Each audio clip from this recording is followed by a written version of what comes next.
Chapter 21 Invisibility Cloak and Magic Mirror.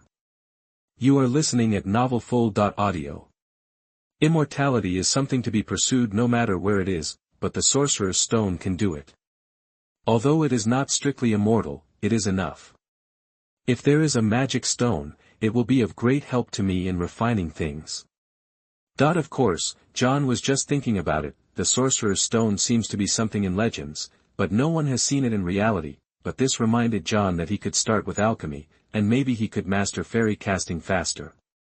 Maybe there are in the restricted area. I can go and have a look. Just as he said, John cast a layer of illusion spell on himself. He left the room of requirement and approached the library on the 5th floor. To make sure he wouldn't be caught, John took out the Marauder's map. Harry is out. John saw Harry coming out of Gryffindor Tower and guessed that he was out for a night tour. Looking at his direction, it seems that he has the same purpose as himself, but when he reached the restricted area, John didn't see Harry. Strangely enough, he saw the latch in the restricted area open automatically. Invisibility Cloak. With the answer in his mind, John remembered that Harry had an invisibility cloak, and now it seems that he has received it. John followed behind before the door closed. He wanted to play tricks in his heart, and he was not in a hurry to show himself, but watched Harry take off the invisibility cloak. The lantern in Harry's hand was swinging back and forth on the bookshelf, looking for traces of Nicole Flamel. He was so nervous that he even heard vague whispers from the book, and he didn't know if it was a hallucination or real. Searching in this vast bookcase, Harry had to find a place to start. He placed the lamp carefully on the ground, and looked along the bottom of the bookshelf, looking for an interesting book. Suddenly he saw a large black and silver book and pulled it out forcefully without thinking. Stop! It was too late for John to stop when he saw the book. Harry was startled when he heard the low cry, and subconsciously opened the book. What? A horrific, blood-curdling scream pierced the silence. The whole book was screaming, and Harry felt his ears sting and slammed the book shut, but it was too late. The screaming didn't stop, and Harry backed away nervously, knocking the lamp over. Panicked, he no longer cared about the voice of what he just said. Putting the book back on the shelf, he put on his invisibility cloak and ran outside. Filch came at the sound with fury in his eyes, and Harry slipped right under his outstretched arms. Harry, who was running wildly all the way, was in a panic, and without the lantern, he couldn't tell where he was. At last he stopped in front of a tall suit of armor, and heard Filch's voice whispering in his ears. Snape and Filch came around the corner, and Harry could only step back and squeeze into an open door on the left, careful not to make a sound. Harry, who was leaning against the wall, heard the sound of footsteps fading away, took a deep breath, loosened it, and took off the invisibility cloak. Just when he thought he was all right and wanted to take a look at the room, the false wooden door was opened. Harry didn't see anyone coming in. He felt as if he was haunted. The hairs on his body stood up, and he backed away in fear. Suddenly, Harry was touched on the shoulder, and his mouth was about to scream, and his mouth was covered with a hand. Shoo, you'll get us points deducted for doing this. John? Harry heard a familiar voice, turned his head to look, and John seemed to appear out of nowhere. John was helpless. He knew that he wouldn't have made such a fuss just now, and now Snape knew that someone went to the library and wandered there all the time. That voice just now was you. How did you do it? You also have an invisibility cloak. The 3 consecutive questions showed how surprised Harry was. John was a little dizzy and changed the subject and said, "Why don't we take a look at this place first? I haven't been here yet."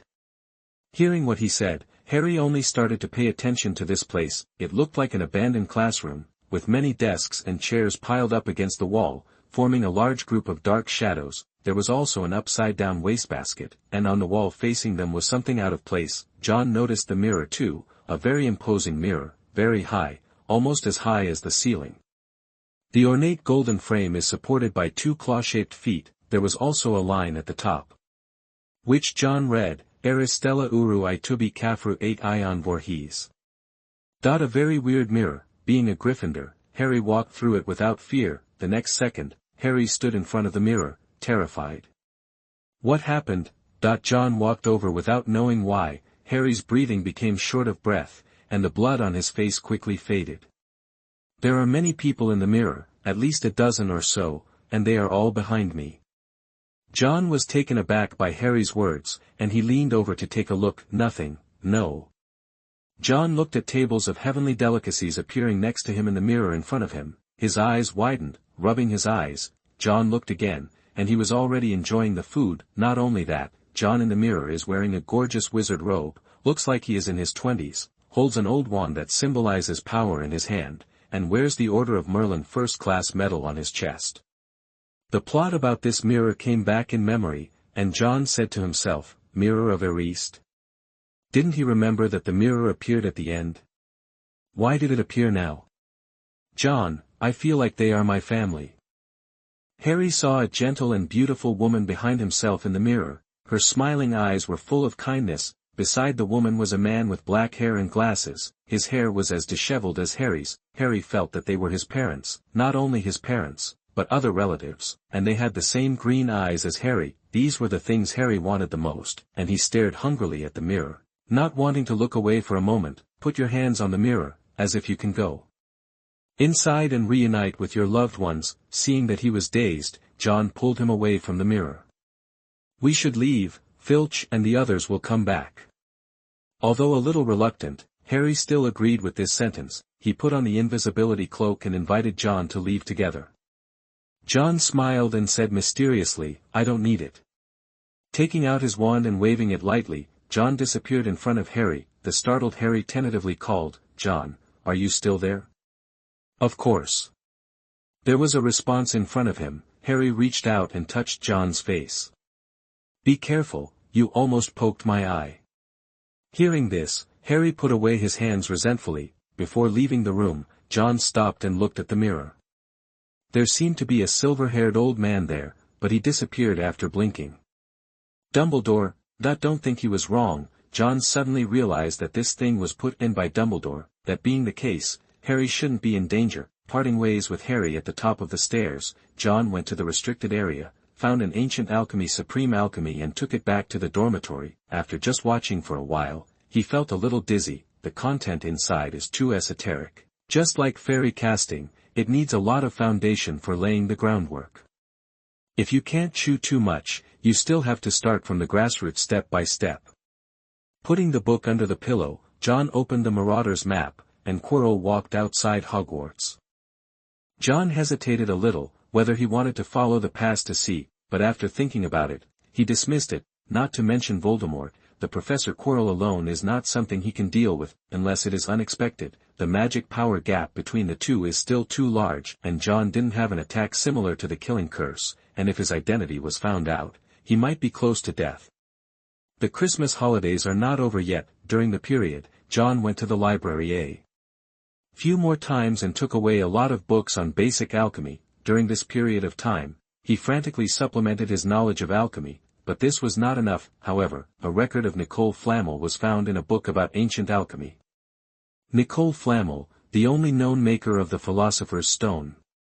Seeing this book, John's thoughts surged. He remembered that what Harry Potter guarded in his first grade was the Sorcerer's Stone, and this thing can save John a lot of time and directly use the top alchemy. The Philosopher's Stone. Touching the records about the Philosopher's Stone, the idea of immortality flashed across his mind, and then disappeared. He remembered that immortality had great side effects, not only draining emotions, but more importantly, making the body very fragile. It would be better to kill John than to live forever. Perhaps tell Harry about them. Harry and the others are almost giving up these days. Chapter 22 Dumbledore and the Promise. You are listening at novelfull.audio. Hall.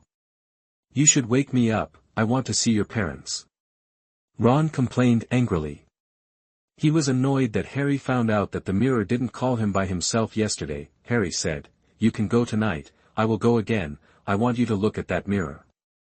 The two were eagerly discussing about the magic mirror, and almost forgot about Nicole Flamel. John made a sandwich with turkey on toast. Just as he was about to put it in his mouth, Harry said, John is there too, but I haven't seen his family. John put down the sandwich and said with some seriousness, Harry, that mirror should not be able to see your family, but reflect what your heart desires. You shouldn't be too obsessed. Ron asked curiously, John, what did you see? Recalling the scene he saw yesterday, John smacked his mouth and said, I saw a table of food.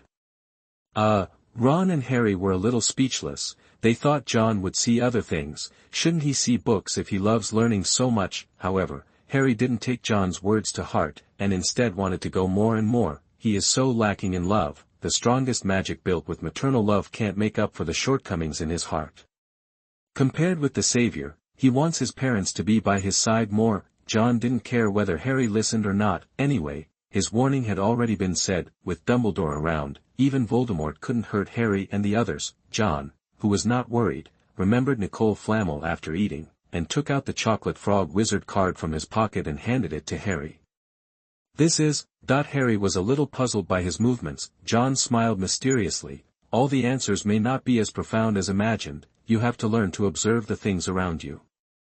The chattering words made the two of them puzzled, but Harry still accepted the card. Harry, who was so focused on the mirror of Erist, stuffed the card into his pocket as soon as he changed hands. It might take a while before he remembered it. None of this has anything to do with John. He's already headed to the library. Under the gaze of Ms. Pants, he piled up books on alchemy records on the table. The diligent appearance made Professor McGonagall who passed by here feel relieved. The only drawback is that this is not a Gryffindor student. After 2 hours of the blessing of Shuaba, John barely piled up the alchemy theory. Shuaba's time passed. He put down the pile of books and rubbed his sore eyes. It's still too difficult to rely on these theories. In front of him were simple introduction to ancient runes and simple alchemy. These are the most basic things, and they can make people's minds swell, but thanks to this, John can start practicing alchemy. According to the records in fairy casting, magic text plus alchemy is equal to fairy casting. Although the formula is simple, it requires thousands of trials to succeed. Head to the room of requirement on the 8th floor. John has a different location this time. "I need a place where I can refine things." After walking back and forth in front of the huge tapestry 3 times, a wooden door appeared on the blank wall. Push open the door and go in. Inside is a place with many crucibles. There are still many empty bottles on the wall shelves, and some contain the materials of magical creatures. John moved his fingers. It seems that he needs to add more materials, like forging wands. Magical creatures are valuable to wizards. With John's family background, he couldn't afford it by buying, but he has a big material dealer around him, so he can just borrow it. The next day. "Here you go, John, what do you want a snail S for?" In Hagrid's hut, as a gamekeeper, Hagrid deals with magical creatures every day, and the materials he has saved over the years are invaluable, but Hagrid didn't seem to realize this. Sitting on the treasure mountain without knowing it, John is one of the few students who has a good relationship with Hagrid, and he also has a friendship with breaking into Aragog's lair. After hearing that John asked for materials, he immediately collected a lot. Taking the materials, John almost fell down. Although Hagrid held it easily, this pile of things was actually very heavy. The snail is a magical animal bred at Hogwarts, possibly a cross between a manticore and a fire crab. In other words, Hagrid could take out a basketful of butts at once, which John was going to use as materials for his first alchemy. "I'm learning alchemy, Hagrid, after all, who can understand these things better than you?" Hagrid was very happy to hear this, and John declined his offer to give him rock cakes. Holding a basketful of snail butts, John struggled back to the room of requirement to start his own refining. For this reason, he can be said to forget food and sleep, and even missed dinner. When he came out of the room of requirement, John had some black ash on his nose. When he was about to return, he passed the 5th floor, stopping. John saw that the door where the mirror was placed was ajar. He knew Harry was in there. He's still obsessed. Sighing, John changed his mind about going back to the dormitory, and went to the room on the left. As he approached the door, John heard conversations inside. Could it be Ron? Harry took Ron to look in the mirror yesterday, casting a disillusionment spell on himself. John seemed to disappear in the darkness. An old but gentle voice came from inside. "You, like hundreds of others before you, have discovered the joys of the Mirror of Erist." "I didn't know it was called that, sir. But I suppose you know its magic by now." It made me see my family." Harry talked with Dumbledore who appeared here, and Harry knew that this mirror was just like what John said, and it could show what he longed for. Dumbledore used this to teach Harry, and at the same time told Harry that the mirror would be changed. Harry was a little bit reluctant, but obediently put on the invisibility cloak and went back to sleep. "Professor Dumbledore, what did you see when you looked in the mirror?" Before leaving, Harry was a little curious about what Dumbledore saw in the mirror of Erist.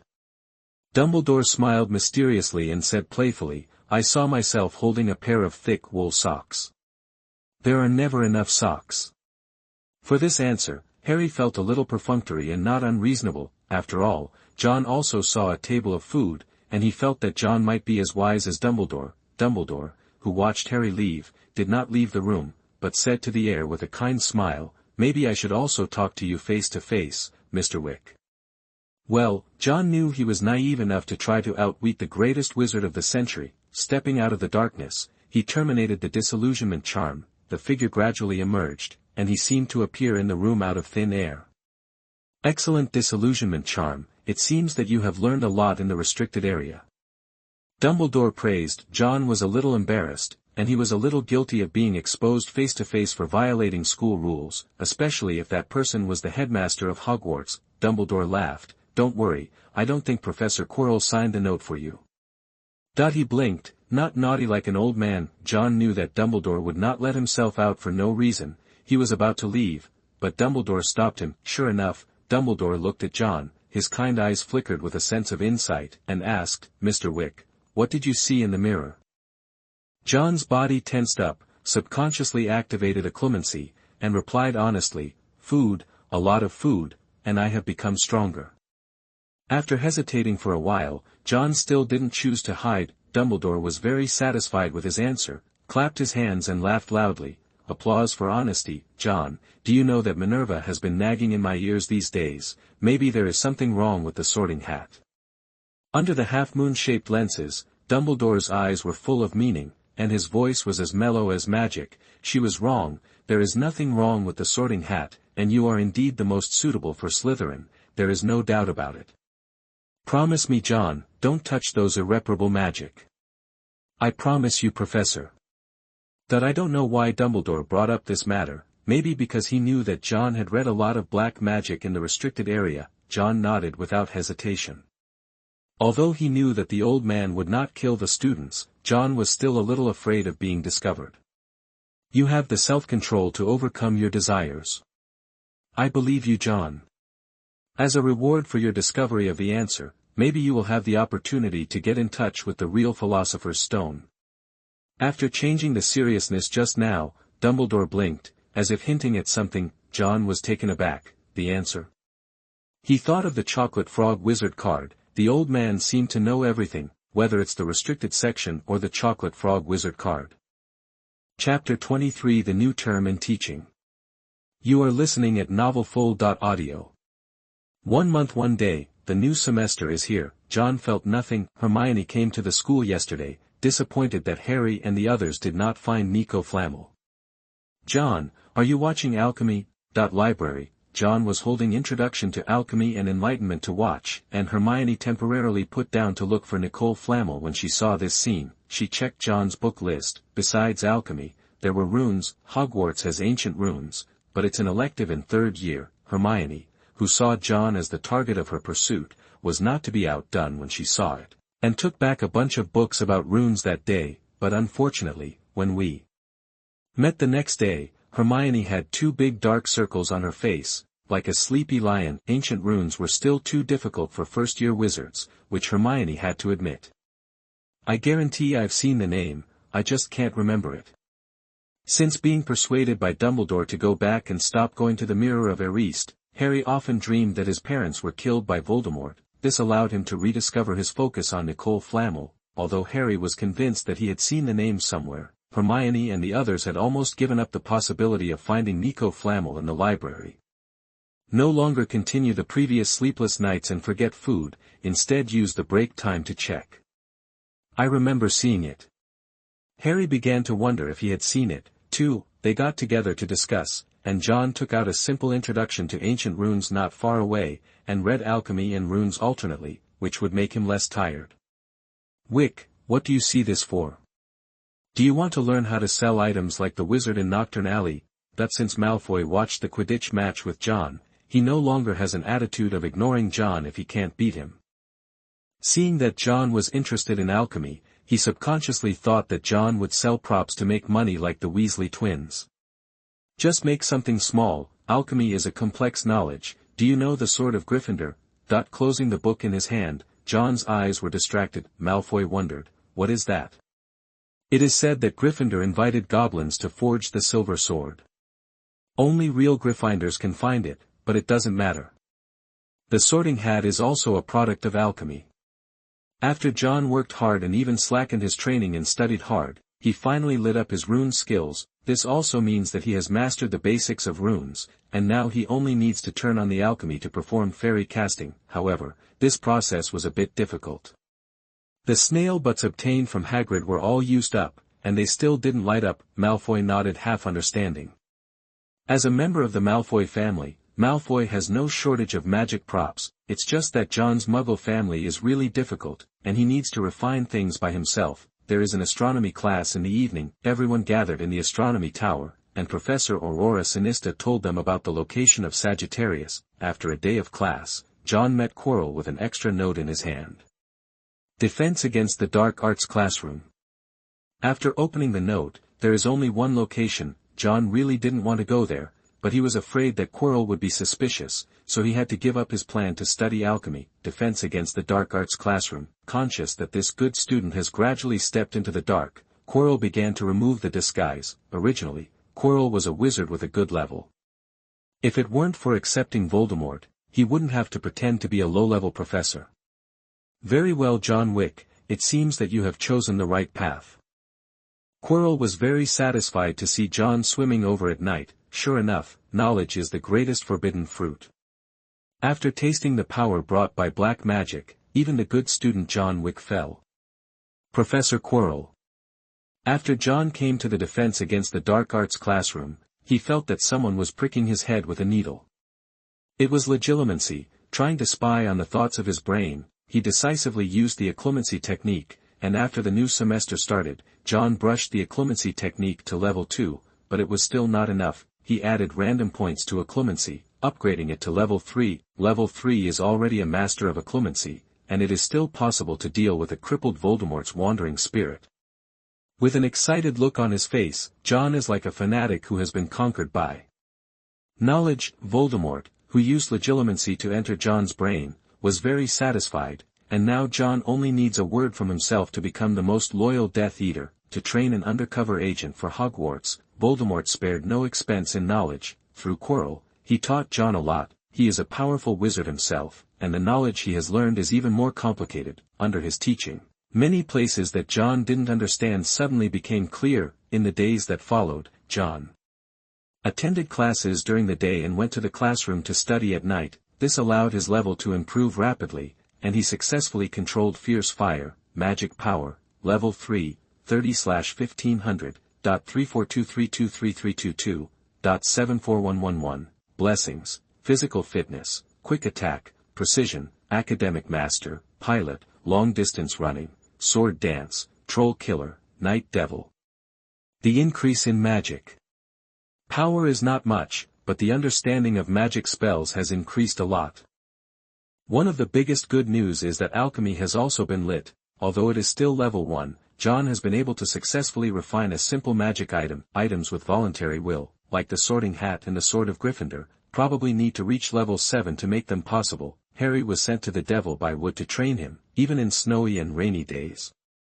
He is bent on beating Slytherin to win the House Cup championship, so that their credits can catch up with Slytherin, and Harry has high hopes from him, which doubles Harry's pressure. Even Hermione and Ron couldn't stand it anymore, and they told Harry not to participate in the competition in the common room. Ron suggested that he could say he was sick, but Hermione insisted that he say he had a broken leg. This made Harry very uncomfortable. At this moment, Neville jumped and fell into the common room from the outside. Neville's legs were tightly pressed together, which was under the leg-locking charm. Without thinking about it, he knew that Malfoy must have done it. Ron was very angry, and immediately wanted to settle the score with Malfoy, but Neville stopped him. He didn't want to cause trouble for Harry and others. Hermione undid Neville's leg-locking spell, and Harry wanted to take out the chocolate frog to comfort Neville, but found a wizard card in his pocket. "What is this?" Harry handed Neville another box containing chocolate frogs, and was taken aback when he saw the wizard card in his hand. "This is the one that John gave you," and what did John say at the time? Ron remembered the origin of this card. It was a Wizard Dumbledore card, and Harry turned it over, just when he thought it was just that John didn't want it, his eyes fixed on the small words on the card. Ron, Hermione, look, Harry gasped, his voice trembling slightly. Ron and Hermione leaned over to take a look, and were hit by the sudden surprise. Excellent in alchemy with partner Mtlnovel. I knew it, I really saw this name before. Harry was very excited. A crucial step in the progress that had been paused for a long time finally appeared. The three little ones were extremely excited, and Hermione even jumped up directly. Suddenly, Hermione thought of something. Looking at the alchemy on it, she said, no wonder John read books on alchemy, so he already knew it. After that, Hermione rushed upstairs and took out a huge old book from the girls' dormitory. Flipping through old books, they finally found information on Mtlnovel, and learned about the Philosopher's Stone. Chapter 24 Peeves and Vasi. You are listening at novelfull.audio. John, Hermione came angrily, with Harry and Ron beside her. John was a little confused. Hermione, who was a little angry, raised her voice a lot, and said, did you know about Mtlnovel? That's right. John's magnanimous appearance caught the three little ones by surprise. Harry asked puzzledly, since you know, why didn't you tell us? We've been looking for it for a long time. John said unexpectedly, I told you, you didn't discover the wizard card until now, did you? Harry scratched his head in embarrassment, and the three of them who originally wanted to ask questions were suppressed all of a sudden. Ron still wanted to struggle, and muttered, you can stop talking so vaguely, and tell us the answer at the beginning. Hearing this, John's expression became serious, which made Ron think that he had said something wrong, and lowered his head a little guilty. John said earnestly, Ron, the answers you're told are never as meaningful as the answers you are looking for. On the way to find the answers, you will not only gain the answers but also gain more knowledge. The three little ones listened to it as well, especially Harry, who was terrible in the history of magic, could answer the above questions very well now. They felt that they had wrongly blamed John, and Hermione apologized. I'm sorry John, we shouldn't doubt you. It's all right, but what if you know Mtlnovel? John glanced at Harry's hesitant expression, and said, don't you suspect that Professor Snape is going to steal the Philosopher's Stone? Being told what was in his heart, Harry smiled sarcastically. After all, it's never nice to tell Slytherins that their headmaster is a thief. John was helpless, sighed and said, the Sorcerer's Stone is not as good as you think. It is true that it is indeed the highest crystallization of alchemy, and it can refine the elixir of life, but it is only theoretically immortal. The consumption of the body, the loss of emotion, every point will be consumed with time. Professor Snape is a master of potions, he knows these shortcomings and he will not be short of money. Do you think he has any reason to steal the Philosopher's Stone? His words made sense, and Harry was speechless when he opened his mouth. Ron thought for a moment and said, maybe he did it for the mysterious man. Good guy, I'm afraid you didn't read the script, did you? John was shocked and looked at Ron in disbelief. You know that Voldemort is not dead, so did you also time travel? Ron looked a little embarrassed, and whispered, I heard that many of the mysterious man's subordinates are Slytherins. After Voldemort's downfall, many Death Eaters claimed that Voldemort used the Imperius curse. It was no secret to some wizards that Snape was a Death Eater. He was once bailed out by Dumbledore. John was speechless, and Ron was confused. If Voldemort hadn't done something to the Harry family, maybe Snape would still be a Death Eater, but it's absolutely impossible now. Impossible, Ron, you have to be careful what you say. After all, he is the head of Slytherin. Telling Ron not to say this casually again, John finally fooled the three of them. Time seemed to calm down. John also studied with Quirrell for a long time. Of course, he didn't forget his mission of patrolling the Forbidden Forest. Since the Acromant attack on John, Hagrid has been less trusting of Aragog's brood. He reminded John to be careful of spiders, and John was prepared for this. He found a spell against spiders from the library, which worked well to save his life. To make use of the time, John attends classes and reads books during the day, trains and patrols the Forbidden Forest at night, and learns from Quirrell. This made his time tense, and if it weren't for the sleepless, John would have been exhausted. Even that made him feel inadequate. He was going to the Quidditch pitch that day, Gryffindor to Hufflepuff, if Hermione hadn't reminded John, John wouldn't have known about it. It was rare to relax, and John was about to pass in the corridor when he heard a sound of smashing things, first years and Hufflepuffs in Slytherin clothes being stoned by Peeves in the back. "Stop it, Peeves.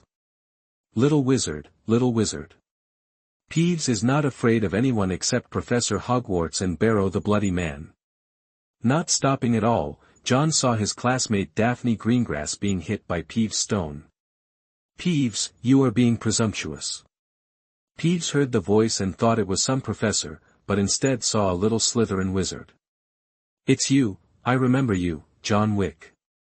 Peeves laughed and grimaced, not paying attention to John at all. John frowned, and helped up Daphne Greengrass who was hit. The blonde-haired girl didn't expect John to stand in for her. After all, the boy's reputation in Slytherin was not very good. "Thank you." The eldest lady of the pureblood family became shy when she saw that perfect face. John stopped Peeves, with a dangerous look in his eyes, and said in a bad tone, "Peeves, you should be punished for this." "Punish?" Peeves sneered and threw the stone at John. Daphne Greengrass was smashed just now, and couldn't help closing her eyes. John took his wand out leisurely, as graceful as a symphony baton. Wadawacy. The flying stone seemed to hit a net, and flew back towards Peeves, directly smashing Peeves down. John didn't stop, and continued to cast the spell. Wingardium Leviosa. Wadawacy. With the cooperation of the two spells, the stones scattered on the ground chased Peeves and smashed them. Peeves screamed from being smashed, and was driven away with a big bag on his head. This scene made the students who were being chased cheer. John glanced at Daphne who was still hiding behind, and said with a smile, "It's all right, do you need to go to the school hospital?" John had taught Peeves a lesson, which made him a hero. The Slytherin students have also changed their opinion of him. This is a man who will stand up for his classmates. Daphne was a very proud girl, but now, she has changed towards John. "Sorry to bother you." He lowered his voice as if shy, and couldn't help but sneak a look at John. John glanced outside. Well, it seems that he will not be able to keep up with this Quidditch. Taking the injured students to the school hospital. Madame Pomfrey was busy. The students have suffered from Peeves' evil deeds for a long time, and it is rare that some students can teach Peeves a lesson. The news spreads quickly through the whole school. The Quidditch match is over. Ron held his nose while Neville was carried to the school hospital. Malfoy and his followers, Goyle and Crabbe, each with panda eyes, glared viciously at Gryffindor across the long Hufflepuff table. "Damn it, that damned Weasley, he sneaked up on me." Malfoy was very angry. While watching the game, he had a conflict with Ron. The two wrestled together, and Neville and Goyle joined them later. As for Harry, he disappeared after the celebration. However, this did not prevent Malfoy from hating Gryffindor. John was also speechless, shook his head and said, "Malfoy, you didn't win 3 for 2. Malfoy blushed at this, and said sternly, "With a wand, I can hit 12 Weasleys and Longbottoms." John was a fool if he was to be believed. When I closed the book, it was completely dark. John is also heading to the room of requirement for training, followed by patrolling the Forbidden Forest. The Gryffindors over there also moved their positions, and they probably knew that the Slytherins here wanted to fight again, so they chose to go back to the Gryffindor Tower. Fred and George were sneaking into the kitchen to steal the cake, and John didn't poke them, but as long as you talk to the house elves, I'm sure they will be willing to send cakes to the Great Wizard. At the door of the room of requirement, John meets Harry who has returned. Harry said firmly, "John, it's Snape. I saw it with my own eyes. He threatened Professor Quirrell in the Forbidden Forest." Chapter 25 Hagrid and the Dragon Egg. You are listening at novelfull.audio. Snape threatening Quirrell. I'm afraid you made a mistake. Harry, you are responsible for what you say. John's expression became serious, which made Harry think that John was not joking. You are now framing the professor at Hogwarts, the head of Slytherin. If there is no evidence, you will be expelled. Of course, things like dropping out of school were all casually mentioned by John. The school rules that Harry committed in Hogwarts could be copied all over the common room, and Dumbledore did not see any punishment for him. Harry didn't know this, and he was a little bit concerned, but he saw it with his own eyes, nodded vigorously and said, "I swear, John, I won't lie to you." Not knowing what was wrong with him, Harry thought he should tell John, obviously John respected Snape but was always hated. He felt that John should not be kept in the dark. Seeing his promise, John sighed, "Okay, I believe you, but I have to go through the investigation, and there is not much time left for the exam. You'd better review it first."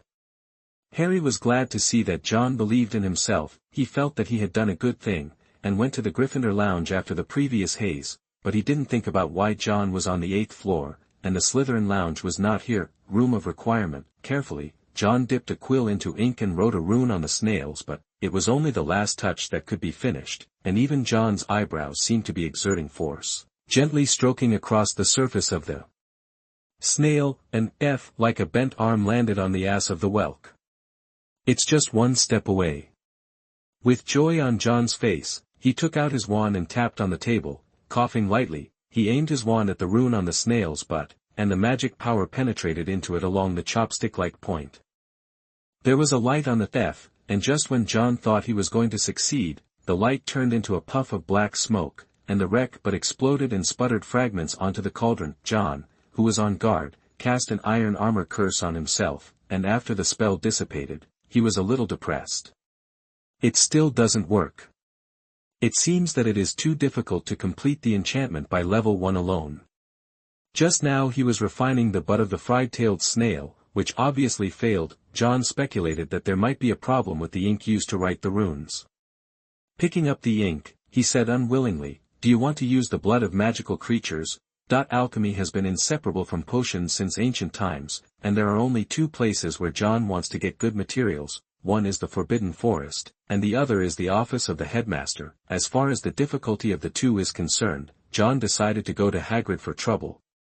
If he happened to be refining Veritaserum in Snape's office, he might be the one to taste it. That taste must be bad. Before going, John returned the books he had finished reading to the library.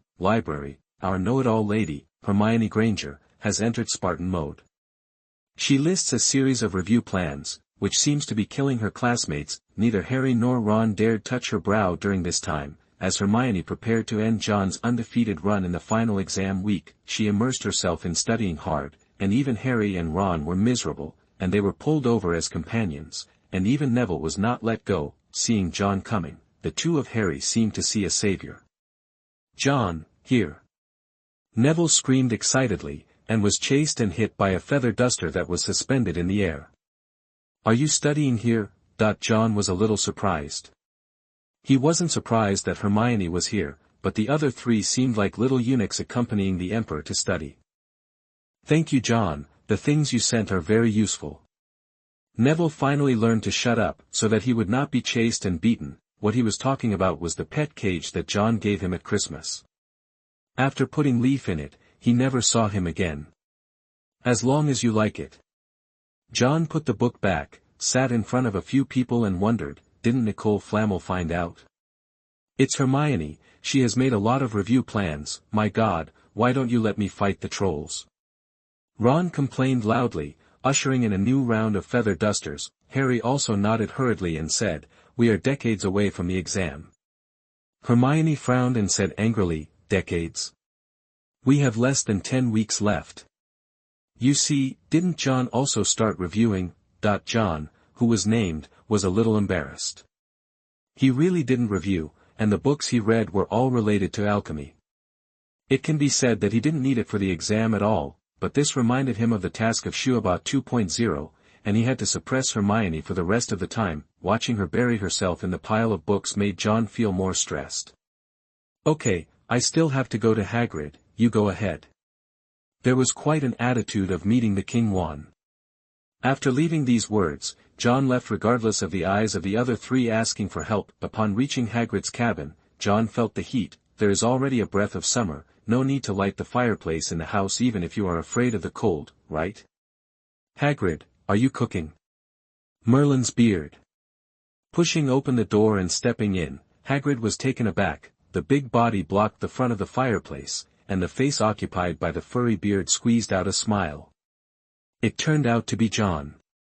"Otherwise, who do you think it is?" John had a strange expression on his face. He walked to the chair and looked at the fireplace. Hagrid's nonchalant movements blocked his view. He shrugged, and said with a look of surprise, well, it seems that Hagrid has created another strange thing. Noble is not surprised, it is a rare Norwegian ridgeback. Hagrid retorted subconsciously, and saw the expression on John's face as expected. Hagrid with a big mouth couldn't keep a secret. Now that he was found out, he resignedly moved away from the fireplace. John saw a kettle placed over the fire with an egg the size of an ostrich egg beneath. This is a dragon egg. Are you sure you won't bake it? That this dragon egg has been roasted black, and John thinks it may be medium rare. No, put the eggs in the fire because their mother breathes on them. Hagrid has done a lot of homework. When it comes to understanding magical creatures, Hagrid is definitely at the professor level. John thought for a moment when he heard the words, isn't he still troubled by the ink? The powerful fire dragon blood might be a good choice. There was a smile on his face, and John's expression made Hagrid uneasy. The bearded man twitched, and said in a low voice, John, you have to promise me not to tell anyone else. Oh, that the end sound was lengthened, and John's smiling expression made Hagrid feel uneasy.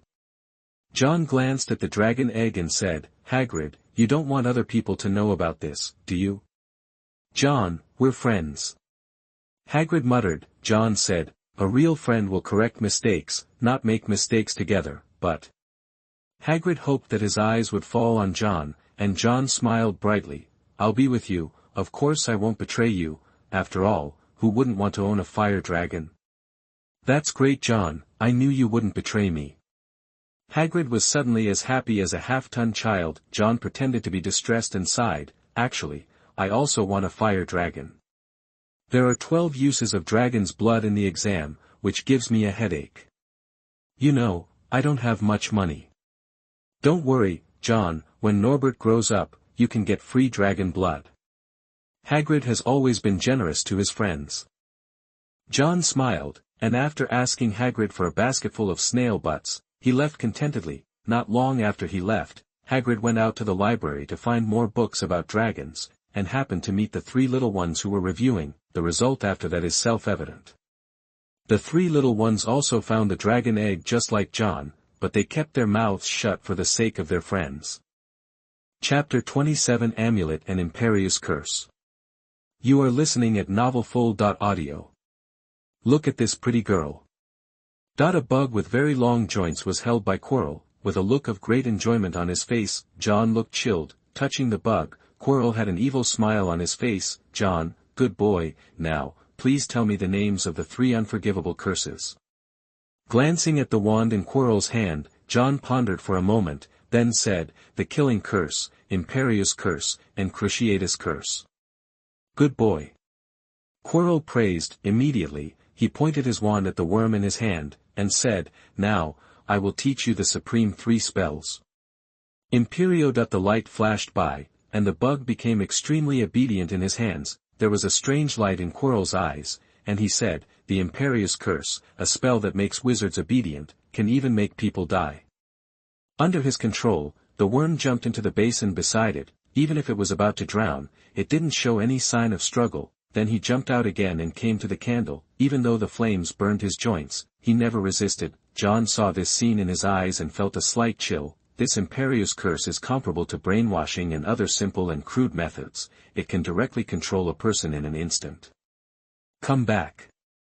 Recalling, the bug landed in the palm of his hand, and Quirrell pointed his wand at the bug and cast a second spell.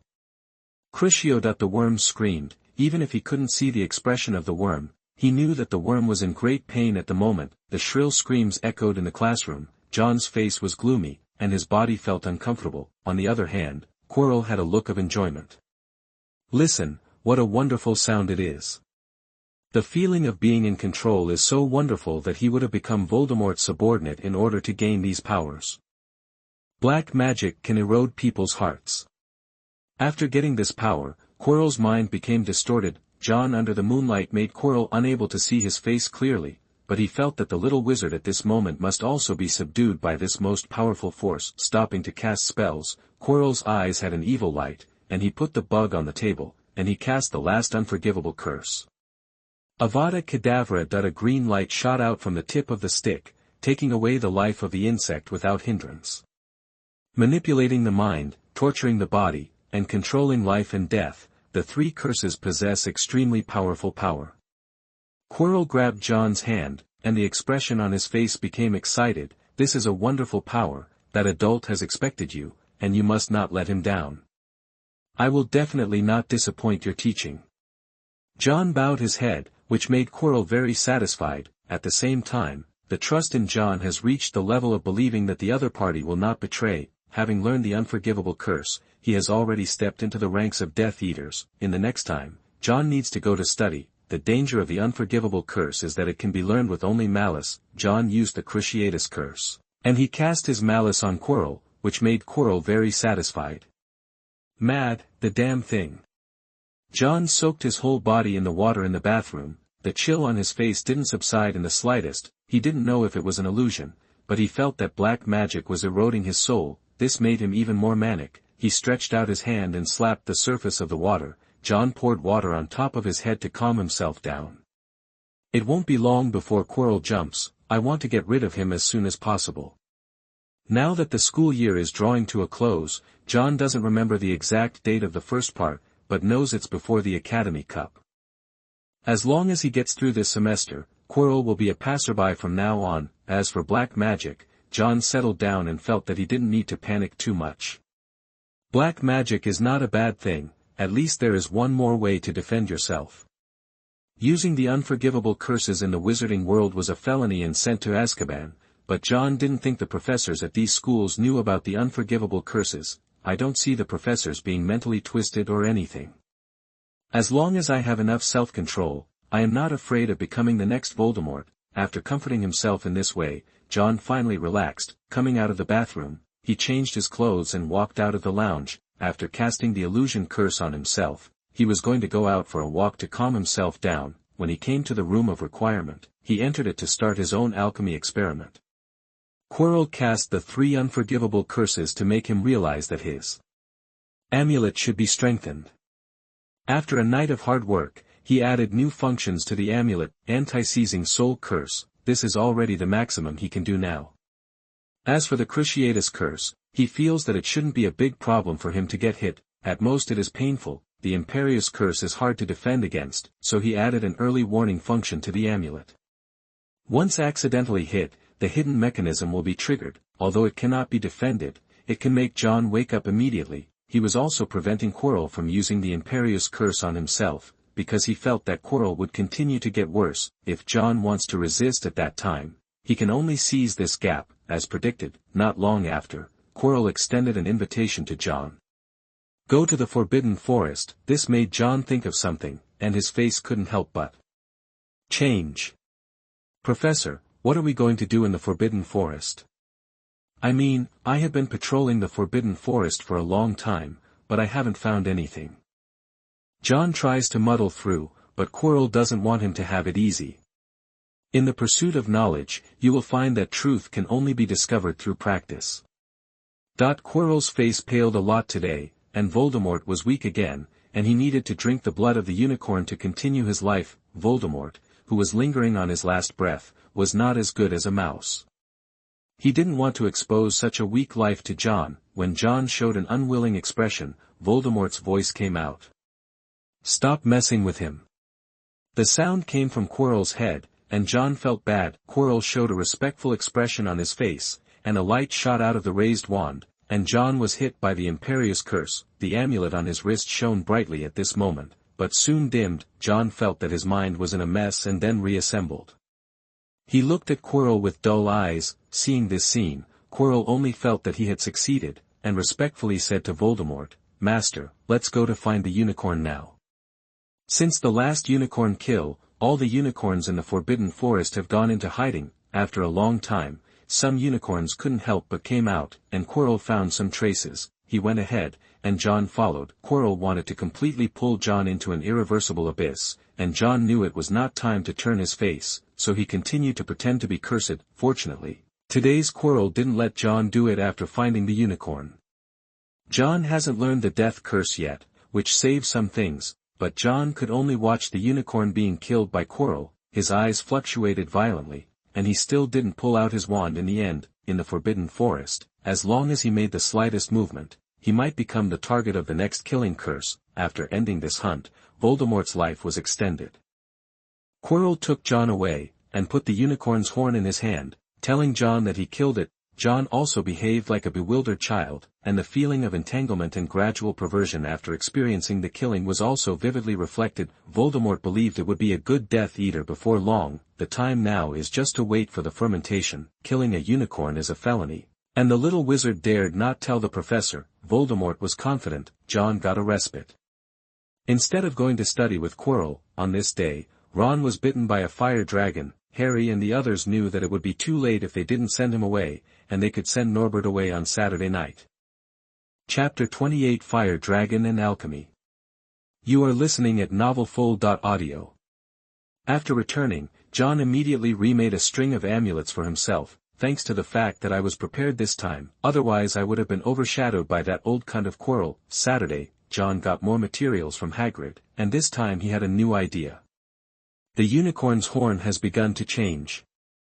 Staring at the foul-smelling unicorn, John frowned. This unicorn saw off its horn after being killed, so the curse on the horn is not small. He originally wanted to make the unicorn into a talisman, but now it seems that it won't work. Grinding the unicorn into powder, John found that the curse inside was extremely powerful, and it might be used as a black magic item. On the way back, John also stopped by Hagrid's cabin. Hagrid was sobbing. His Norbert was going to be sent away tonight. After John arrived, he looked at Norbert, who had grown several times, and felt that this approach was very sensible. If we wait for a while, it is estimated that Noble can grow to the size of this house.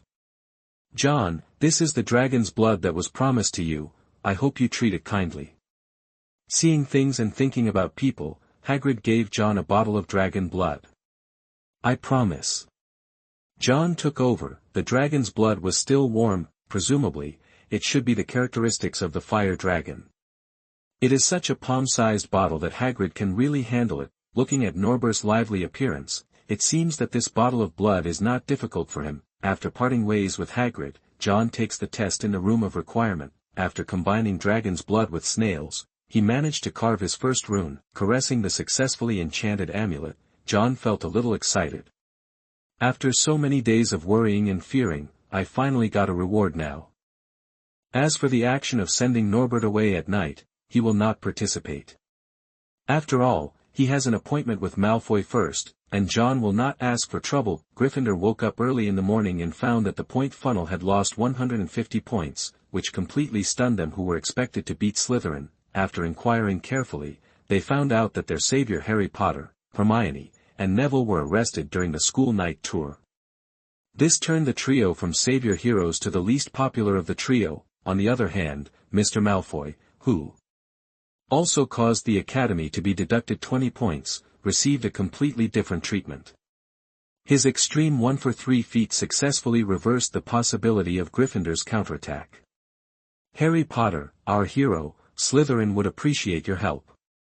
Malfoy led the team to taunt, and Harry was so angry that he clenched his pen tightly, wishing he could punch that little face. John felt that it was better to do less of this kind of face-riding output. Although Hermione and the others also deducted points, their fame has fully demonstrated its effect at this moment. Harry alone attracts most of the hatred, and John can only say that fame is a double-edged sword, bringing convenience and expectations at the same time. Apparently Harry didn't live up to Gryffindor's expectations. They had no choice but to immerse themselves in their studies, hoping to forget the pain through learning. Damn Snape, he's always so meddling.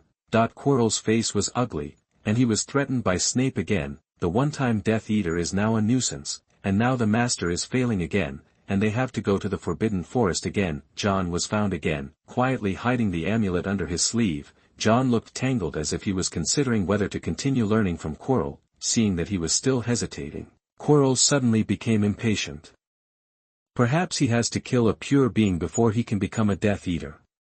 The Imperius curse controls John, and Quirrell is going to let John kill the unicorn this time. Take John to the Forbidden Forest. Quirrell didn't notice the gleam in John's eyes, and he gestured as he looked vaguely down the corridor. A bird and a dog hidden in the corridor left in two directions respectively. Want to control me? I want to see how many lives you have. John is not someone who can be manipulated by others. If he doesn't want Voldemort's life, he can also add trouble to the other party. I think the life of a unicorn can make the professors pay attention, but I don't know if Quirrell will receive the lunchbox in advance." There was a cold look in his eyes, and a smile rose from the corner of John's mouth, and then disappeared in an instant. Forbidden Forest, poor Harry, Hermione, and Neville were punished by patrolling the Forbidden Forest. Malfoy, who was full of air, is now bloodless. He doesn't want to die in the Forbidden Forest. What's more, this big man is absolutely holding a grudge, and reporting it himself caused him to lose the fire dragon. He even thought Hagrid would take this opportunity and throw himself to the werewolf for a snack. In fact, he was right in guessing that Hagrid had no patience for the little guy who reported him. "It's a servant's job to get in here, not a student." Malfoy protested loudly. Hagrid said angrily, "Hogwarts is like this, you have to do something useful, or you have to get out." After finishing speaking, Hagrid looked at the other three little guys who were also nervous, and said in a low voice, "The Forbidden Forest is very dangerous, you have to be careful. John is not feeling well today, otherwise you might not be so nervous when you are with your friends." "John is sick." Hermione was very concerned about her friend. Hagrid thought for a while and said, "I don't know, maybe it was because of the alchemy explosion." That's what he said, but his eyes turned to Fong Fong. Yaya ran over with dog food in his mouth. It seemed that someone gave it just now. Hagrid took the four of them to patrol the Forbidden Forest, and they found the blood of the unicorn on the edge of the Forbidden Forest. "This is the third one." Hagrid's heart was heavy with the discovery of a new unicorn death last week. In order to facilitate the search, they are divided into two teams. Malfoy always felt that Hagrid wanted to harm him, so he said he would not be with Hagrid, so he had no choice but to let Malfoy and Neville stay with Fong. With such a heavy heart, the Hagrid team found someone using red sparks to ask for help not long after they left. Upon arrival, it turns out that the obnoxious Malfoy had tricked Neville into sending sparks out for help. Hagrid couldn't stand it and asked Harry to switch with Neville. Although Harry was wronged a bit, he would not be teased again. Harry was nervous, and the Forbidden Forest at night was full of dangers. John came to the Forbidden Forest, and Quirrell put on a cloak to hide himself. They were chasing a unicorn, and the elf-like unicorn was constantly being attacked. "John, kill it." John raised his hand to cast a spell, and the white light flew out and landed in front of the unicorn to stir up smoke and dust, causing the unicorn to leave quickly. "Damn, you stupid guy." Quirrell couldn't help but cursed. This was already the fourth time. Except for John's innocuous sleeping curse hitting the unicorn to startle it at the beginning, every subsequent attack was unsuccessful. If he hadn't known that John had been controlled by his Imperius curse, he really felt that John had come to make trouble on purpose. In fact, John really came to make trouble.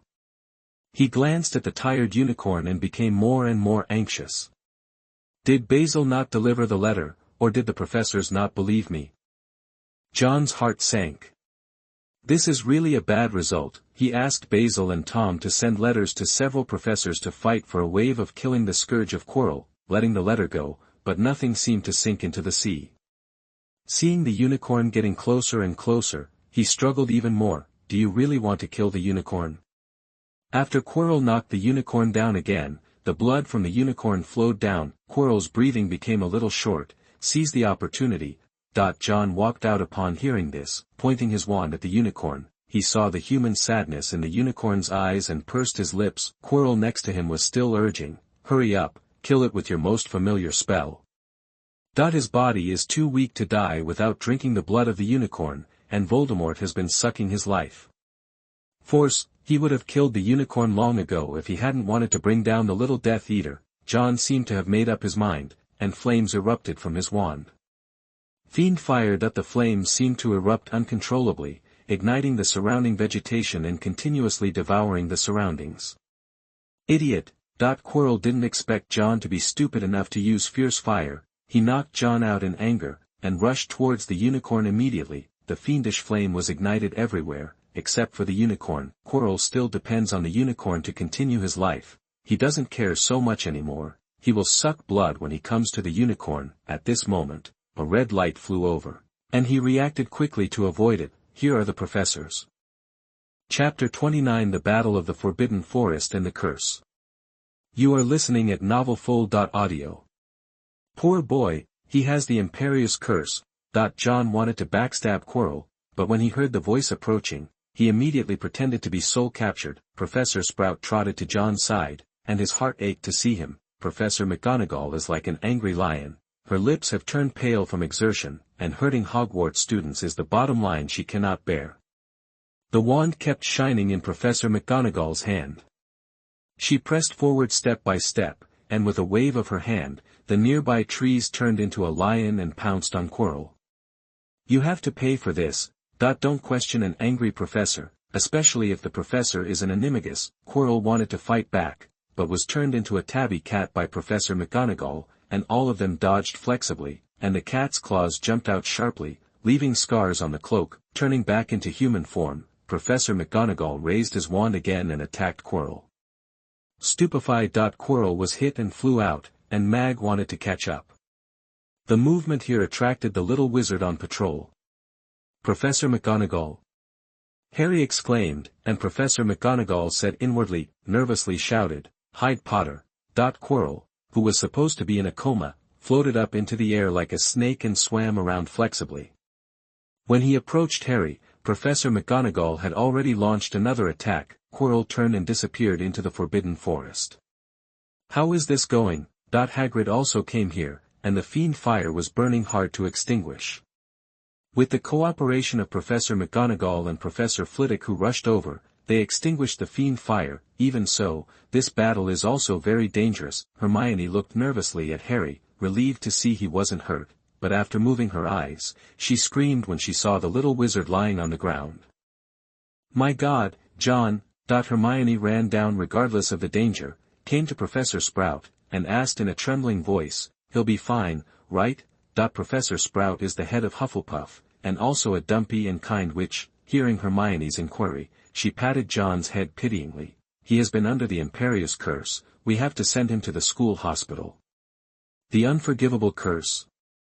The name of the Imperius curse made Hermione's heart tremble. Harry and Neville also ran over, and even Malfoy didn't leave at this moment, but couldn't believe it. Professor McGonagall looked serious. Someone entered Hogwarts and injured a student with the Imperius curse, Professor Flitwick said sharply. Damn bastards! The centaur was alarmed. The centaur looked young, with platinum blonde hair and the body of a horse with a silver mane. Hagrid, professors. Firenze came here and saw what happened. With some surprise in his eyes, the centaur can obtain prophecies by observing the stars, but what is happening now is somewhat beyond his expectations. Hagrid, take them back and send Mr. Wick to the school hospital. We need to search this place thoroughly. Professor McGonagall issued the task, and Hagrid picked up John, followed by the frightened little wizard. Firenze also followed them, and at the same time chatted with Harry about the mysterious starry sky. A group of people walked towards the outside of the Forbidden Forest, and John gradually felt relieved. I think 3 professors are enough for Quirrell to eat a pot. Of course, the premise is to find it. John secretly rejoiced. Now he won't have to see Quirrell for a while. The unicorn also survived, and Professor Sylvanus Kettleburn, who was in charge of the magical beasts class, heard about it and rushed to take care of it. John, who was relaxed, felt his eyelids feel a little heavy. Also, in order to prevent Quirrell from seeing the flaws, he needs to be tense all the time. Now that he is safe and relaxed, he will feel sleepy. John, who was about to take a good night's sleep, heard the rustling sound, and his slack heart suddenly lifted. Opening his eyes, he saw those venomous eyes. Avada Kedavra. Fuck! John didn't expect Quirrell, a crazy critic, to dare to take the lead, and he didn't expect that he would save people. John, who was in Hagrid's arms, kicked Harry and Malfoy away in front of him, and under excessive force, John fell down. The green light hit John, and the amulet was activated at this moment. The armor curse weakened the killing curse after colliding with the killing curse in front of it. Originally, Quirrell was weak because of Voldemort, and he was beaten by Professor McGonagall later, which made him half disabled. Now the death curse was too weak, and the iron armor curse blocked it. John still flew out when he was hit, but he was sure it wasn't enough to kill him. Before closing his eyes, John heard a lot of hoofbeats, and it was the horseman coming. Quirrell didn't dare to stay, and turned around and ran away without even seeing the result after using the death curse. His stupidity also paid the price, and he was chased by the horseman all night. John hadn't slept this long since sleepless. When he opened his eyes, it was still dark around him. he slept for 3 full days, during which time Hogwarts exploded. An evil guy broke into the Forbidden Forest and kidnapped a Slytherin student with the Imperius curse. As Harry and others who participated in this incident, they could have become the center of public opinion based on first-hand information, but they did not. Even Malfoy wasn't in the mood to play around at this moment, he was only thinking about the green light flying towards him and John's sudden kick. "He saved me, Wick, why?" Malfoy was confused. Obviously he and John were so at odds, and even insulted him as a mudblood, but in the end the other party saved him.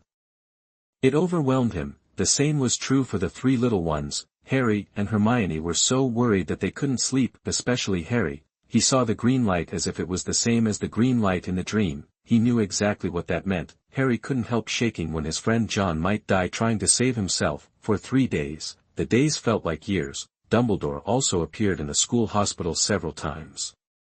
Even Snape, who didn't like John, had a gloomy face all day long, staring at Quirrell with murderous eyes, as if he would cast a death curse on him in the next second. John woke up in the dark, but several professors still received a message. The first one to come was Professor Snape. His complexion became more gloomy, and he asked with a unique greasy tone, "What are you doing, John Wick?" "Calm down, Severus." Dumbledore interrupted Professor Snape. The eyes under the half-moon lens were full of relief, and Dumbledore said with a smile, "This is good news, isn't it? But we should be thankful that the caster is too weak, so weak that John Wick survived." Professor Snape's complexion improved slightly, but his expression was still gloomy. "John Wick, do you know the man who cast the spell on you?" Facing Dumbledore's question, John thought for a while and shook his head and said, "I can't see clearly, but he seems to be familiar with Hogwarts."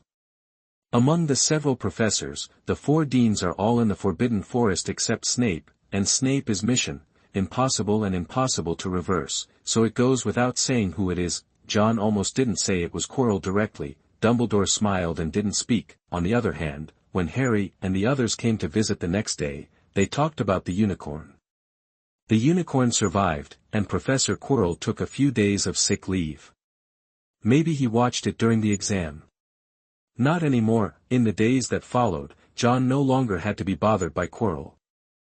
He just needs to wait tightly for the exam week to come, and John didn't forget what Dumbledore said last time. When he thought of the Sorcerer's Stone, John's heart became hot. In the constant waiting and anticipation, the exam week has arrived. Chapter 30 Exam Week and the Trapboard. You are listening at novelfull.audio. 6-month exam week is here. In Charms class, Professor Flitwick showed concern for John. "Mr. Wick, your body has recovered."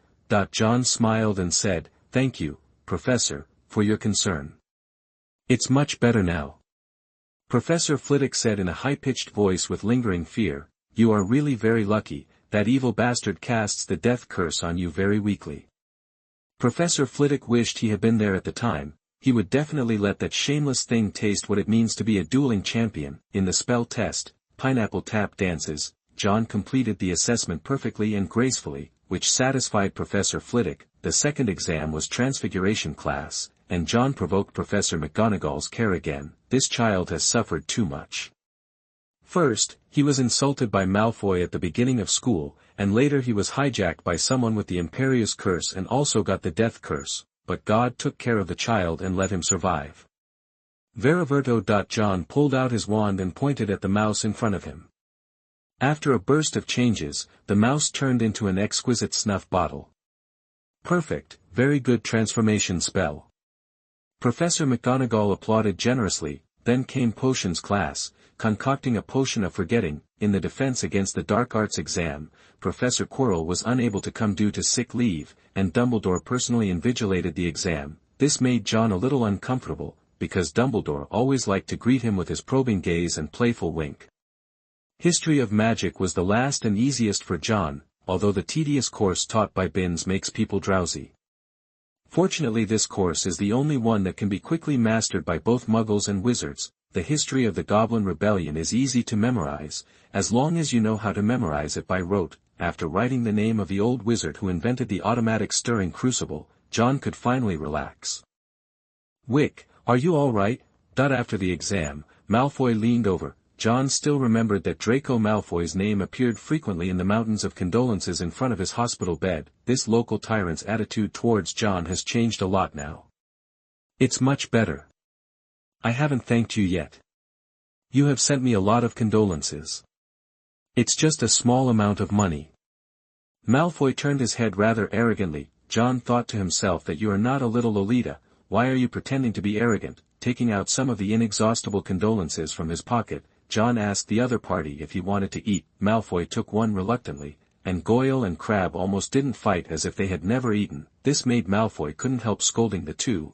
And John saw a beautiful girl with blonde hair, Daphne Greengrass. She came over pretty, and asked, with concern in her words, I heard that you have been hit by the Imperius curse. I really can't imagine who would do that. John rubbed his left hand, which was a little sore from writing, and said with deep approval, I guess he is a desperado, otherwise he wouldn't have entered the Forbidden Forest. This beautiful girl is Slytherin's court flower, accompanied by Pansy Parkinson. There are more Slytherins around John, and under Malfoy's spare no effort to publicize, this problem child who started fighting at school has changed too much. When the crowd was almost gone, John looked at Malfoy and said sincerely, Draco, I think we should be considered friends. Hearing this address, Malfoy was slightly taken aback. He glanced left and right at the two followers around him, and pretended to be calm and said, Oh. Since you asked, then I'm reluctant. John. Calling each other by first name is an acknowledgement of the relationship between the two parties. John smiled slightly, and it seemed that he had taken a step forward in his Slytherin leadership. Going to Hagrid's hut, John received a letter from Hagrid, telling himself that the unicorn sent a thank you gift. Unicorns are intelligent magical creatures, and being grateful doesn't seem so difficult to accept. John came to Hagrid's hut. Hagrid was sitting on a big chair outside, saw John coming over and hastily put down the pea pods in his hand. Great John, you're fine. Hagrid heard Harry talk about John's recovery, but he was still full of concern for John. Giving John a bear hug, Hagrid put John down and said, Way sent the horns she took off to thank you. John was taken aback. Way. The name of that unicorn. Unicorns have their own names, but they won't tell others easily. Hagrid took out the horn from the house. The spiral horn exuded a shimmering light. Unlike the one that Quirrell sawed off after killing him, this horn was full of holy breath. It's as beautiful as if it was painted with pearls. John took the horn, which was far more precious than a snail's ass. Tom came out of the hut, followed by Fong, the licking dog. The big dog Yaya showed Tom the posture of a younger brother, while Tom held his head high, unaware that the big dog beside him could bite off his head in one bite. Well done, Tom. Thanks to you for bringing Professor Kettleburn. Of course, Yaya is also doing very well, leading the way. John stroked the two dogs. Tom came to find Yaya that night, and let Yaya take him to Professor Kettleburn and hand over John's letter. Professor Kettleburn has been devoted to the study of magical animals, so his home is near the Forbidden Forest. John told Professor Kettleburn that many magical animals in the Forbidden Forest have been harmed in the tone of his patrol in the Forbidden Forest. And Professor Kettleburn will consciously go to the Forbidden Forest. John also sent letters to several other professors, but there was no statement, only that outsiders were found in the Forbidden Forest. I just don't know why Professor Snape didn't come to the Forbidden Forest. If he was there, Quirrell would never escape. After getting the horns, John was also thinking about alchemy. After asking Hagrid if he had other materials, he successfully harvested a large basket of various magical biological materials collected. Even the rarest acromantula venom is in it. You have to know that just a small test tube of acromanter venom is worth 100 galleons. Hagrid is really a hidden rich man, and this money is just like picking it up. Hagrid wanted to invite John to drink tea, but at this time three little ones came running outside. Hagrid, I have something to ask you. The three little ones ran so fast that their little faces turned red. Harry asked hurriedly, Do you remember the night you won Norbert at poker? What did the stranger you played with look like? Hagrid didn't know why, so he said casually, I don't know, he won't take off his cloak. Seeing the astonished expressions of the three little ones, he explained to the big guy, There are always some weird guys visiting the Pig's Head bar. That guy might be a dragon seller. I haven't seen his face clearly. He's wearing a hood. Harry's heart was pounding, and his instinct told him that he was getting close to the truth.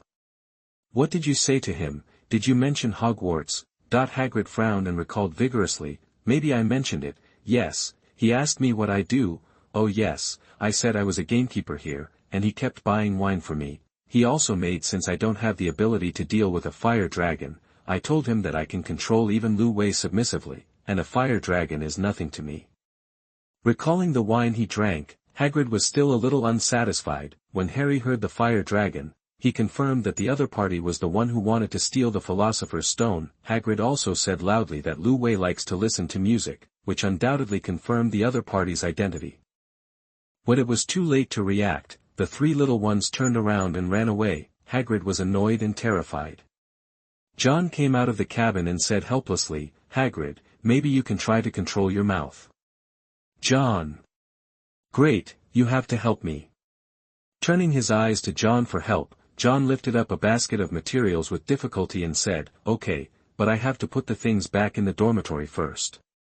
If John's guess is correct, the three little ones have already figured out how to get into the trap. If he had to enter the trap, he might face Voldemort, and John didn't want to fight a battle he wasn't prepared for. Instead of going to the dormitory, he came to the room of requirement, and took out a basket of materials to carve himself an amulet. After all, I have the Marauder's map, and I can monitor the movement of the three of them at any time. At night, the three little ones started to move. John glanced at the half-finished amulet and quickened his pace. Finally, after the three little ones entered the fourth floor for a while, John completed the amulet. Putting on the amulet, John took a bag full of potions for himself. He made up his mind that if he failed, he would use potions to poison Voldemort. At the same time, he brought his own big sword, and he was ready to go. When he reached the corridor on the right side of the fourth floor, it had already been opened. Lu Wei with three heads was staring at him, and John threw out a box of music boxes. Lu Wei fell asleep, and John just walked into the trapdoor.